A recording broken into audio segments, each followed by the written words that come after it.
મહેસાણાના કડીમાં અસામાજિક પ્રવૃત્તિ આચરતા શખ્સને મહેસાણા પોલીસે દબોચી લીધો છે। આ મામલે મહેસાણા ડીવાયએસપી દ્વારા ખુલાસો કરાયો હતો કે આરોપી લાંબા સમયથી ગેંગ બનાવીને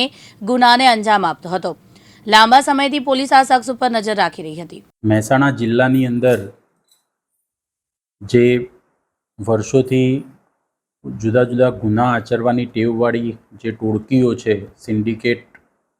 જેને આપણે કહી શકીએ, આવા ઓર્ગેનાઇઝ ક્રાઇમવાળી સિન્ડિકેટ્સ ઉપર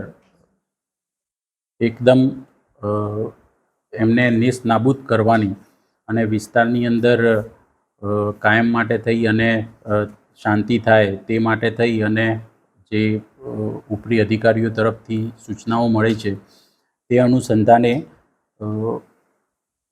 કડી પોલીસ સ્ટેશનની અંદર એક ગીરી ગેંગ તરીકે કાર્યરત જે સિન્ડિકેટ હતી કે જેના વિરુદ્ધમાં કડી પોલીસ સ્ટેશનમાં અત્યાર સુધીમાં 17 જેટલા ગુનાઓ દાખલ કરવામાં આવેલા છે। આ ગુનાઓ એક સિન્ડિકેટે ઓર્ગેનાઇઝડ રીતે આચરેલા છે। આ ગુનાની અંદર મુખ્યત્વે મર્ડર, લૂંટ, મારામારી અને દારૂની ગેરકાયદેસર રીતે હેરાફેરી કરવી, વેચાણની પ્રવૃત્તિ કરવી, આર્થિક લાભ માટે થઈ અને અલગ અલગ ક્રિમિનલ ઓફેન્સીસ કરવા, આ મુજબના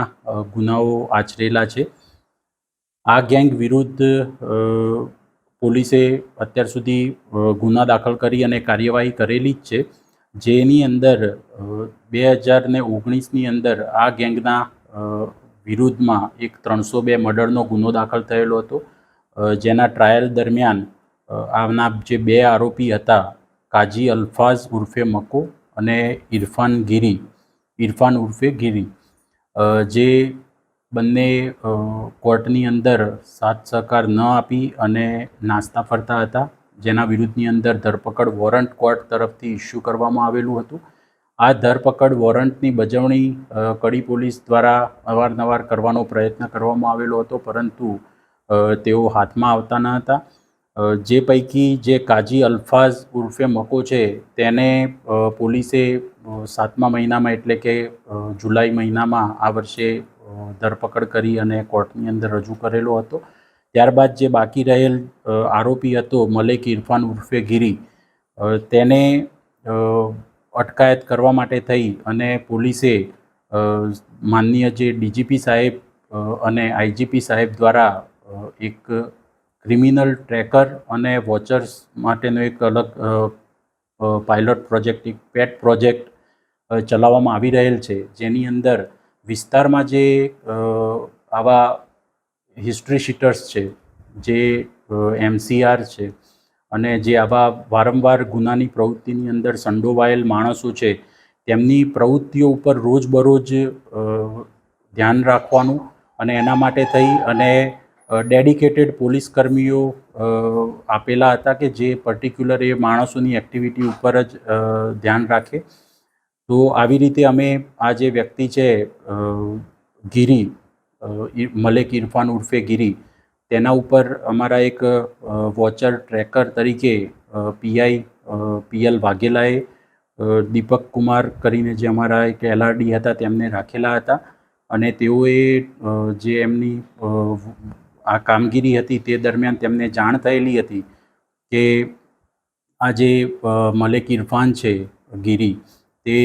કડીની અંદર જન્નત સોસાયટીના ગેટ આગળ આ સમયે પર્ટિક્યુલર સમયે ત્યાં ઊભો છે। જે બાતમીના આધારે જે તેમને માહિતી મળી હતી તેના આધારે તેઓ ત્યાં પહોંચી અને આ વોરંટની બજવણી કરવા માટે થઈ અને ત્યાં પહોંચેલા હતા અને એમને જણાવતા આ જે કુખ્યાત જે ગીરી છે તેણે ત્યાંથી નાસી છૂટવાનો પ્રયત્ન કરેલો હતો અને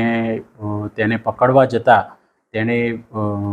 એસોલ્ટ પોલીસ ઉપર કરેલો હતો અને તેમને હાથમાં બચકું ભરી અને ત્યાંથી નાસવાનો પ્રયત્ન કર્યો હતો। જે અનુસંધાને પોલીસે જે આરોપી છે તેના વિરુદ્ધમાં ભારતીય ન્યાય સંહિતાની સેક્શન 111, 121(1), 132, 208B, 221, 262, 281, 3512 મુજબ સરકાર તરફે ફરિયાદ દાખલ કરી અને ગુનો દાખલ કરેલો હતો તથા આરોપીની ધરપકડ કરેલી છે અને આરોપીને કોર્ટની અંદર પ્રોડ્યુસ કરેલ છે. આની અંદર પોલીસ જે અમારા કોન્સ્ટેબલ છે લોકરક્ષક તેમના દ્વારા ખૂબ જ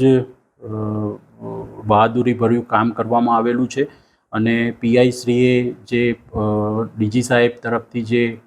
પેટ પ્રોજેક્ટ અનુસંધાને જે ટ્રેકર અને વોચર્સ રાખી અને આવા આરોપીને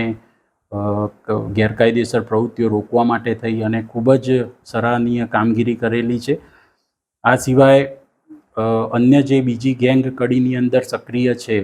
હનીફ જાડીની ગેંગ, જેના વિરુદ્ધની અંદર પોલીસે આના પહેલાં ગુજસી ટોક મુજબ ગુનો દાખલ કરી અને આખી ગેંગ વિરુદ્ધ કાર્યવાહી કરેલી છે, જેની અંદર ટોટલ એક હનીફ જાડી ઉપરાંત બીજા 14 આરોપીઓ વિરુદ્ધ આપણે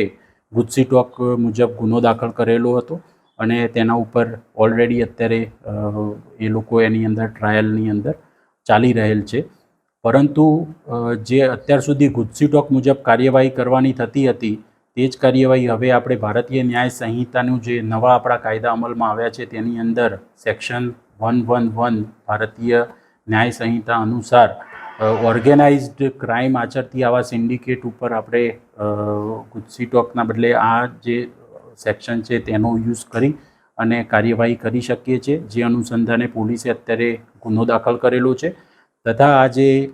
ગેંગના અન્ય સભ્યો છે તેમની જે ગુનાહિત પ્રવૃત્તિ છે, તેમનો ગુનાહિત ઇતિહાસ છે, તે બાબતે અત્યારે પોલીસ દ્વારા ચકાસણી કરવામાં આવી રહેલ છે. અત્યાર સુધીમાં પોલીસે અન્ય બીજા 6 જે આ જે સિન્ડિકેટના સભ્યો છે તેમને આઈડેન્ટિફાઈ કર્યા છે. ટૂંક સમયમાં પોલીસ તેમની પણ ધરપકડ કરશે અને મહેસાણા જિલ્લાની અંદર કોઈ પણ આવી ઓર્ગેનાઇઝડ ક્રાઇમ આચરતી ટોળકીને તે બાબતે અત્યારે પોલીસ દ્વારા ચકાસણી કરવામાં આવી રહેલ છે. અત્યાર સુધીમાં પોલીસે અન્ય બીજા 6 જે આ જે સિન્ડિકેટના સભ્યો છે તેમને આઈડેન્ટિફાઈ કર્યા છે. ટૂંક સમયમાં પોલીસ તેમની પણ ધરપકડ કરશે અને મહેસાણા જિલ્લાની અંદર કોઈ પણ આવી ઓર્ગેનાઇઝડ ક્રાઇમ આચરતી ટોળકીને તેમની કોઈ પણ પ્રકારની આવી પ્રવૃત્તિઓ એ ચલાવી લેવામાં આવશે નહીં અને તેમના વિરુદ્ધ સખ્ત કાર્યવાહી કરવામાં આવશે. સાહેબ, સોશિયલ મીડિયામાં એમનો વિડીયો વાયરલ થયો હતો, એના બાદ તેમને ઉપદેશ કરવામાં આવી છે. સજાને પાત્ર આ જે આરોપી છે તેનો વિડીયો જે વાયરલ થયેલો છે તે અનુસંધાને અત્યારે અમે તપાસ કરી રહેલા છે, જેની અંદર એણે દારૂની ગાડીની પાછળ જુદા જુદા એવા ગીત સેટ કરી અને સમાજની અંદર ક્રાઇમની જે પ્રવૃત્તિ છે તેનું એક હિરોઇક એક્ટ કરતો હોય તે મુજબ સમાજને એક ખોટો સંદેશ આપે તે મુજબનું કૃત્ય આચરેલું હોવાનું પણ અમારા ધ્યાન પર આવેલું હતું અને આવા જે પ્રવૃત્તિ કરે છે તેવા તત્વોને તેને આ કામગીરી ખરેખર હિરોઇક કામગીરી નથી, પરંતુ આ જે કામ છે તે સમાજની અંદર એ કામથી તેમને